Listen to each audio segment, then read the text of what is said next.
Rabbil alamin wassalatu wassalamu ala asyrafil mursalin sayyidina wa maulana Muhammadin wa ala alihi wa sahbihi ajma'in.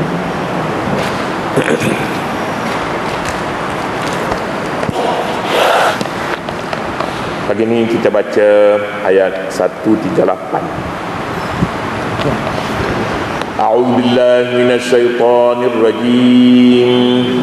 Bismillahirrahmanirrahim. Wa qalu hadhihi an'amun wa harthun hijr la yat'amuha illa man nasha'u biza'mihim wa an'amun hurrimat zuhuruha wa an'amun la yadhkuruna ismallahi 'alayha iftira'an 'alayhi sayajzihim bima kanu yaftarun. Sadaqallahul azim. Wa qalu hadhihi an'amu wa harsun hijr, dan mereka berkata lagi, ini adalah binatang ternak dan tanaman-tanaman yang dilarang. Harsun hijrun, harsun tanaman, hijrun yang dilarang. La yat'amuha, ya tidak boleh seorang pun memakannya, illa man nasha'u biza'mihim, kecuali sesiapa yang kami kehendaki menurut anggapan mereka. Wa an'amun hurrimat zuhuruha, dan sejenis lagi binatang-binatang ternak yang dilarang menunggangnya. Wa an'amun la yadhkuruna ismallahi 'alaiha, dan sejenis lagi binatang-binatang ternak yang tidak mereka sebutkan nama Allah ketika menyembelihnya. Semuanya itu mereka lakukan dengan iftira'an 'alaihi, dengan berdusta terhadap Allah.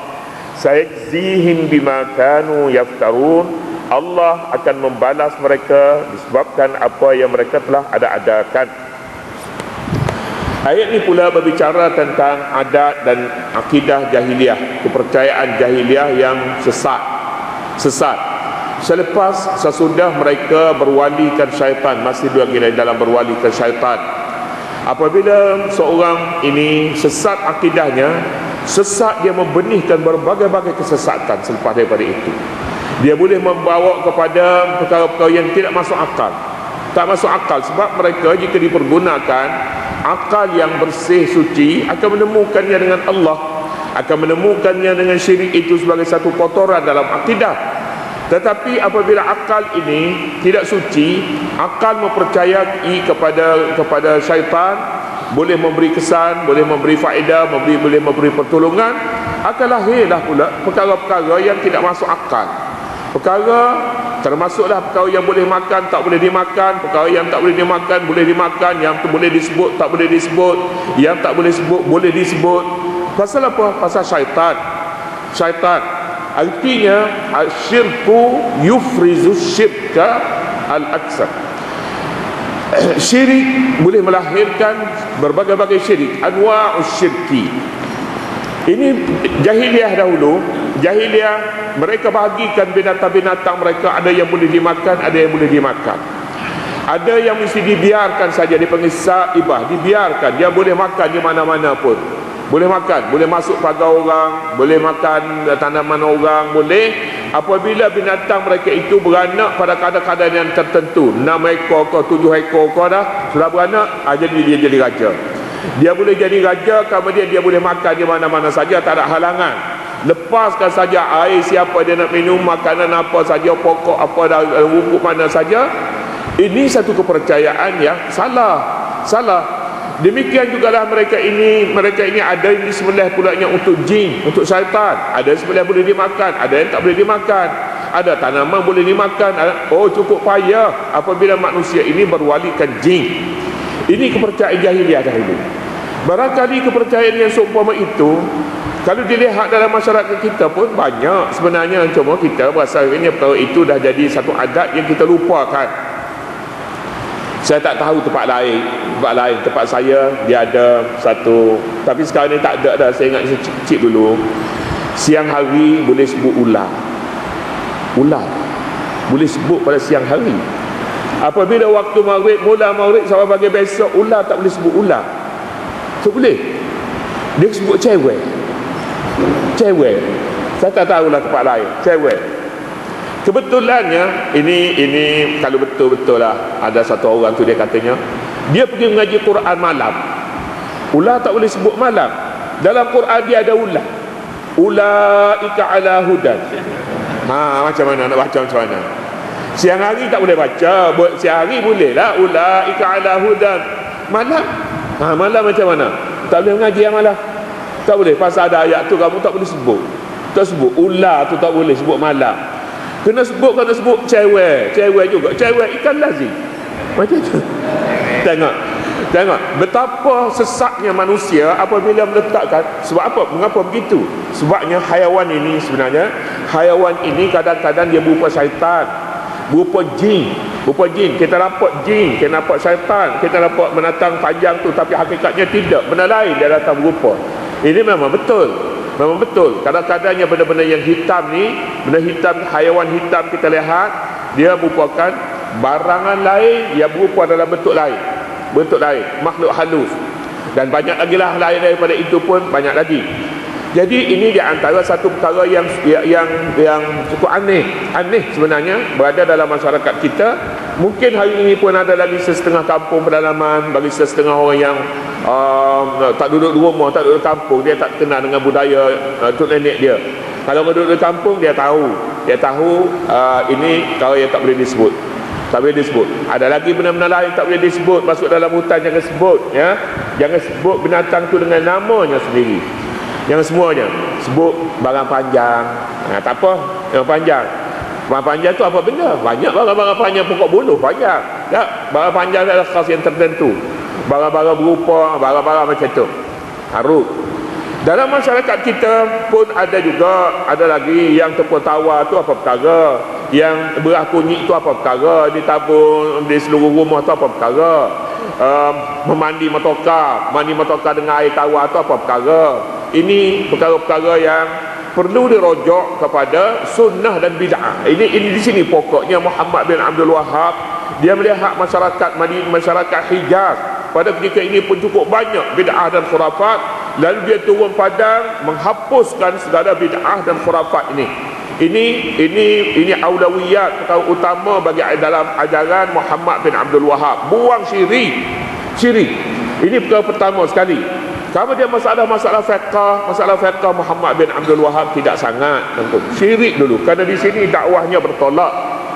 Kemudiannya dalam masyarakat kita pun sebenarnya perlu dibersihkan daripada perkara kepercayaan yang tak betul ini. Perkara yang tak betul, iaitu bermula daripada kepercayaan kepada hantu, kepada jin, dia berjangkit kepada macam-macam perkara lagi. Tak boleh di bawah ampaian itu, tak boleh lalu di bawah ampaian, tak boleh. Pasal apa? Pasal ilmu dia tawar nanti. Allah, ilmu apa perkara yang boleh jadi tawar, tak boleh lalu di bawah tempat sidar kain. Dia tak boleh lalu. Tak boleh. Mungkin ni kepercayaan setengah tempat, tak tahulah, sebahagian daripadanya. Kalau tak ada ini pun dia ada kepercayaan lain pula. Masuk rumah orang mesti ada adab pulanya. Adabnya bukan adab Islam, ada adab yang tertentu. Dulu orang nak turun ke Mekah, dia turun. Saya pernah tengok orang nak turun pergi ke Mekah, nak musafir jauh. Turun, kemudian mengundur ke belakang 3 langkah, kemudian pergi undur ke belakang 3 langkah, baru boleh pergi. Kalau tidak, tak sampai balik orang ni pergi ke Mekah. Hilang di Mekah ke, mati di Mekah ke, manakah? Bukankah hidup mati ni di tangan Tuhan? Tak, Tok Bomo kata macam tu.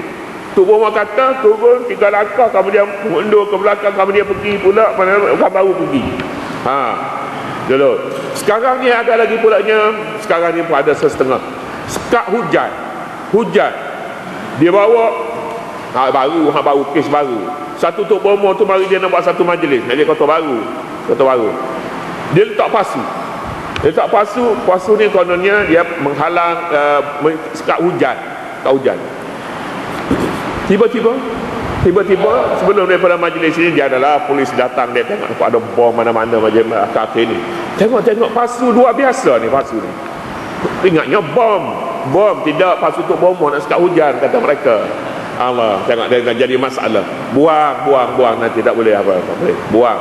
Pasu boleh sekat hujan, tak ada siapa pun kecuali bagi mereka yang boleh simpan akidah syirik ini. Dia boleh lahir perkara yang berbagai-bagai perkara yang luar biasa boleh berlaku. Ayat ni sebenarnya dia menyentuh keadaan jahiliah, tetapi pada hakikatnya semua zaman manusia bila syirik dia boleh melakukan perkara-perkara seperti mana jahiliah dahulu. Katanya dalam ayat ini, wa qalu hadhihi an'amun wa harsun, dan mereka berkata lagi ini adalah binatang-binatang ternak dan tanaman-tanaman yang dilarang. Ada mereka bagikan tanaman ternakan, ada yang boleh dimakan, ada yang tak boleh dimakan, ada yang harus, ada yang dilarang, tak boleh dimakan. Lembu kerbau juga, kami biri-biri juga, ada setengahnya boleh makan dan setengahnya tak boleh dimakan. Sayur-sayur pun begitu juga, setengahnya boleh dimakan, setengahnya tak boleh dimakan.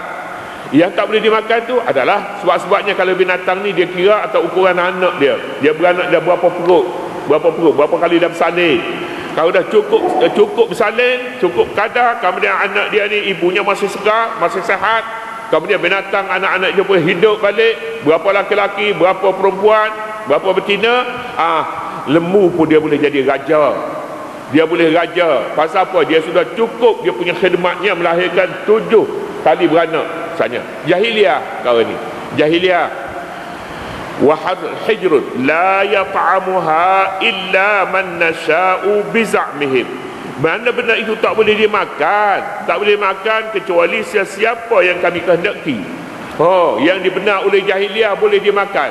Padahal barang-barang ni semuanya halal dimakan, tetapi oleh kerana akidah yang salah ini tak boleh makan. Mengapa tak boleh makan? Nanti dia mewarisi perkara-perkara yang tidak disenangi. Dulu saya ingat lagi satu lagi. Nak sebut ni qul huwallahu songsa. Qul huwallahu songsa, dia boleh jadi badan kita ni kebal. Berperang dia tak luka. Pasal apa? Qul huwallahu songsa. Faedahnya besar. Syirik besar ni, dosa besar ni. Dosa besar, tapi dia percayai qul huwallahu songsa. Kepercayaan lain-lain laginya, makan-makan barang-barang yang tertentu dia boleh melahirkan. Orang pantat, orang mengandung tak boleh makan pisang kembar, nanti anak jadi kembar. Tak boleh duduk atas bantal, nanti pulaknya dia naik kudi. Tu sebab lain. Sebab takut pecah bantal dia. Pecah bantal dia kan tak boleh duduk atas bantal. Naik kudi, naik bisul kata dia. Hak ni boleh terima. Tapi tak naik bisul tak boleh. Tidur atas bantal. Oleh kerana barangkali orang tua kita tak mahu tengok anak-anak duduk atas bantal ni, sebab bantal dia untuk didik dia untuk tidur, guna untuk tidur, dia kata nanti naik bisu. Jadi satu akidah tak boleh duduk, tak boleh. Jadi barang-barang ini bolehkah dikekalkan? Barang-barang ini sepatutnya tak boleh dikekalkan, kerana dia sudah menjadi satu akidah yang sudah merosakkan masyarakat. Wa an'amun hurrimat zuhuruha, dan pula ada lagi an'amun, haiwan ternakan, hurrimat zuhuruha, yang dilarang belakangnya. Dilarang naik, dilarang tunggang. Ada di antaranya tak boleh, dia hanya dibelah saja dan dijadikan dia raja saja. Ada yang belum cukup taraf lagi, belum cukup pangkat dia tak cukup tinggi lagi, boleh digunakan untuk tunggangan, boleh ditunggang, boleh. Tapi bila dah sampai peringkat yang tertentu tak boleh. Bukan kerana tua, kerana pangkat dia naik. Pangkat naik. Lembu kerbau pun naik pangkat. Wa an'amun la yadhkuruna ismallahi 'alaiha, ada pula binatang-binatang ternakan yang tidak disebut nama Allah padanya, disebutnya nama-nama jin. Kalau nak sembelih akan nama jin atau nama syaitan. Nama Allah tak boleh sama sekali, nanti halal dimakan. Iftira'an alaih, mereka ini semata-mata kerana mengada-ngadakan sesuatu yang memang tidak ada. Ini jahiliah. Sayajzihim bima kanu yaftarun. Perkara ini tidak harus berlalu dengan begitu saja, tapi mereka akan dibalas disebabkan apa yang mereka telah ada-adakan. Yang diada-adakan oleh mereka ialah rekaan yang tidak berasas sama sekali kepada hukum Allah, hanya kepada hukum syirik, kerana percaya kepada jin dan syaitan. Apa akan jadi kepada mereka? Jadi kepada mereka apa yang halal tidak halal lagi, yang tidak halal jadi halal kepada mereka untuk dimakan. Ingat, pada hari akhirat mereka akan dibalas di atas dosa syirik yang mereka lakukan itu. Ini syirik. Sebab itulah kita katakan tadi, kesimpulannya syirik dia boleh melahirkan berbagai-bagai syirik yang lain, melahirkan berbagai-bagai syirik. Seterusnya, wa qalu ma fi butun hadhil an'am, wallahu